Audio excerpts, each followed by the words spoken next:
এখন আমরা কি করবো, অ্যাডজাস্ট করবো অ্যাবোর্ডিং টাইমিং, মানে লুপার ব্যাক এন্ড ফরওয়ার্ড, ব্যাক সামনে এবং পিছে কতটুকু যাবে না যাবে, ঠিক আছে। অ্যাবোর্ডিং টাইমিং এটা আমরা গেজটাকে ভিতরে ইনসাইডে ফুল প্রেস করবো, প্রেস করার পরে এবং কি করতে হবে, লুপার ড্রাইভিং পিছনে থাকবে, পিছনে থাকার পরে কি এটা জিরো লেভেল থাকবে, এই মার্কটা জিরো থাকবে, ভিতরে জিরো থাকবে। হ্যাঁ, জিরো থাকার পর কি করতে হবে, এরপর আমি হাতে ঘুরাবো বাই হ্যান্ড। হ্যাঁ, ঘুরানোর পরে এটা দেখতে হবে আমার সর্বোচ্চ 2.3 আছে কিনা, এটা থাকবে 2.3। তো আমরা স্কেলটা 2.3 মেপে নিব আগে।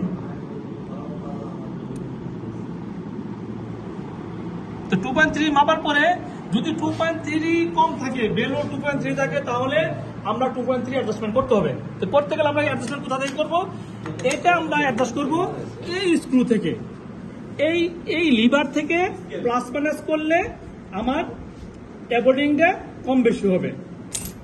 যদি কি হবে, তাহলে নিডেলের মাথা চলে যাবে এবং নিডেলের মাথা। এখন যদি এই ক্ষেত্রে 2.3 থাকবে, নিডেল সাইজ 9 থেকে 10 থাকে এবং 7 মিলিমিটার থাকে। যদি আমরা 11 নিডেল ইউজ করি, তাহলে কি করতে হবে, হেডের 2.4 বা 5 নিতে হবে, তাহলে আমরা 11 নিডেল সাইজে কাজ করতে পারবো।